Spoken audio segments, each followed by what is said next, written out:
Hello friends, उनाळानी गरमीमां ठंडो ठंडो बजार जेवो अने पातळा दूधमांथी पण घट एवो बदाम शेक आपणे आजे बनावीशुं। मात्र एक वस्तु उमेरी अने बजार जेवो घट्ट मिल्कशेक बनाववानुं शरू करीए। तो एना माटे मैं अहीं 500 ml जेटलुं दूधने गरम करवा मूक्युं छे। अहीं तमे घरमां आवतुं कोईपण फेटवाळुं दूध लई शको छो। मैं अहीं गायनुं दूध लीधुं छे। हवे आ दूधमां एक बोइल आववा दईए। दूधमां ज्यां सुधी बोइल आवे छे त्यां सुधीमां आगळनी प्रोसेस जोई लईए। तो एना माटे मैं अहीं 15 થી 20 जेटला बदामने ओवरनाइट माटे पलाळीने राख्या हता। जो तमारे तात्कालिक बदाम शेक बनावो होय अने बदाम पलाळता भूली गया होय तो बदाમને 2 मिनिट माटे पेનમાં गरम करी अने पछी तेने आ रीते छाल उतारी शको छो।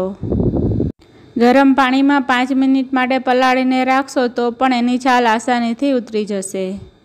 तो आ रीते बधा बदामनी छाल आपणे उतारी लईशुं। हवे एक मिक्सर जारमां आपणे छाल काढीने राखेली बधी बदाम एड करी दईए अने साथे ज 2 मोटी चमची जेटली शुगर एड करी दईए। अहीं तमारे जेटलो गळ्यो राखवो होय ए प्रमाणे शुगर एड करवी। मैं अहीं केसर ने 5 मिनिट माटे गरम दूधमां पलाळीने राख्युं हतुं ते एड करी दईशुं। हवे बधी वस्तुने सारी रीते ब्लेन्ड करी लईए।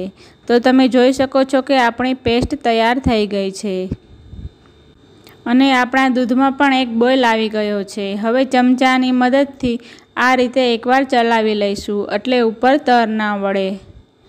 હવે એક બાઉલમાં અડધો કપ જેટલું ઠંડુ દૂધ મેં કાઢીને રાખ્યું હતું।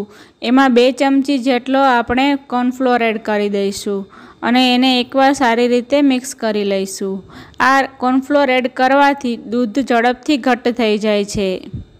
તમે આને બદલે વેનીલા કસ્ટર્ડ પાવડર પણ એડ કરી શકો છો। હવે ગેસની ફ્લેમ સ્લો કરી અને દૂધમાં એડ કરી દૂધમાં સારી રીતે મિક્સ કરી લઈશું અને 2 મિનિટ માટે દૂધને ફરીથી ઉકાળી લઈશું।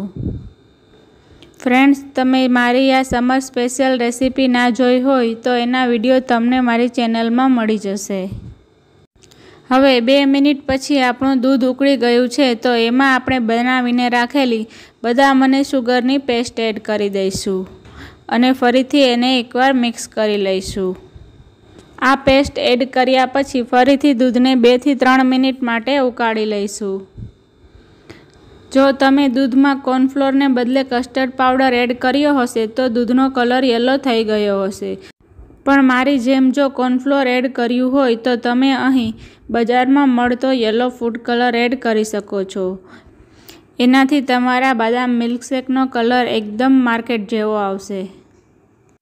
હવે ગેસની ફ્લેમ સ્લો ટુ મીડિયમ રાખી અને એને ચલાવતા જઈ આપણે 2 થી 3 મિનિટ માટે એને બોઇલ કરી લઈશું। આ સ્ટેજ ઉપર તમે ડ્રાયફ્રૂટ પણ એડ કરી શકો છો। હવે આપણે ગેસની ફ્લેમ બંધ કરી અને દૂધને ઠંડુ થવા માટે રાખી દઈએ। તો અહીં દૂધને ગેસથી નીચે ઉતારી લીધા બાદ અહીં આપણે 2 ચમચી જેટલી ઘરમાં રહેલા દૂધની મલાઈ એડ કરવાની છે। આ પ્રોસેસ તમારે ખાસ ગેસ પરથી દૂધ ઉતારી લીધા બાદ કરવાની છે।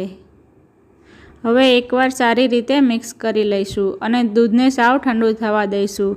ત્યારબાદ એને 2 કલાક માટે ફ્રીજમાં રાખી અને આપણે ઠંડુ સર્વ કરીશું। તો ફ્રેન્ડ્સ, તમને મારા બદામ મિલ્કશેકની રેસીપી ગમી હોય તો વિડીયોને લાઇક કરો, શેર કરો અને મારી ચેનલને સબસ્ક્રાઈબ કરો। મળીએ એક નવી રેસીપી સાથે। ત્યાં સુધી ઇટ હેલ્ધી કુક હેલ્ધી।